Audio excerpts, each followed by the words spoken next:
राज्यातील सर्व शाळांमध्ये माजी विद्यार्थी संघ स्थापन होणार. उपक्रमांची माहिती सरल पोर्टलवर भरणे अनिवार्य. पुणे. राज्यातील शैक्षणिक दर्जा उंचावण्यासाठी आणि शाळांच्या सर्वांगीण विकासासाठी आता माजी विद्यार्थ्यांची साथ घेतली जाणार आहे. महाराष्ट्र शासनाच्या शिक्षण संचालनालयाने प्राथमिक राज्यातील सर्व माध्यमांच्या आणि सर्व व्यवस्थापनाच्या शाळांमध्ये माजी विद्यार्थी संघ स्थापन करण्याचे आदेश दिले आहेत. या संघांमार्फत आयोजित केल्या जाणाऱ्या स्नेहसंमेलनांची आणि विविध उपक्रमांची माहिती आता सरल पोर्टलवर अद्ययावत करणे बंधनकारक करण्यात आले आहे. शाळांना सरल पोर्टलवर माहिती भरावी लागणार. शिक्षण संचालक प्राथमिक शरद गोसावी यांनी 27 फेब्रुवारी 2026 रोजी या संदर्भातील परिपत्रक निर्गमित केले आहे.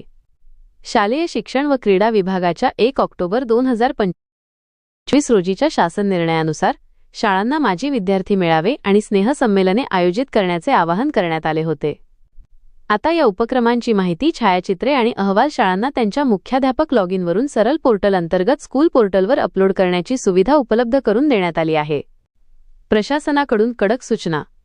या मोहिमेच्या प्रभावी अंमलबजावणीसाठी विभागीय शिक्षण उपसंचालक, सर्व जिल्ह्यांचे शिक्षणाधिकारी, प्राथमिक, माध्यमिक आणि महानगरपालिकांच्या प्रशासन अधिकाऱ्यांना स्पष्ट सूचना देण्यात आल्या आहेत. शाळांनी केलेल्या कार्यवाहीचा अहवाल शिक्षण संचालनालयाला सादर करण्याचे निर्देशही या पत्राद्वारे देण्यात आले आहेत. बातमीचे ठळक मुद्दे. सर्व शाळांसाठी नियम. सर्व माध्यमे आणि सर्व व्यवस्थापनांच्या शाळांना हा नियम लागू राहील.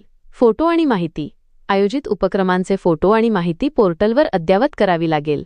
उद्देश: माजी विद्यार्थ्यांच्या अनुभवाचा आणि सहकार्याचा फायदा शाळेच्या गुणवत्तावर्धनासाठी करून घेणे. व्हिडिओमधील शासन निर्णय व परिपत्रक आपणास हवे असेल तर ते आपल्या शासन निर्णय व परिपत्रक या टेलिग्राम चॅनलवर उपलब्ध करून देण्यात आलेले आहे. त्या ठिकाणावरून आपण ते डाउनलोड करून घ्यावे.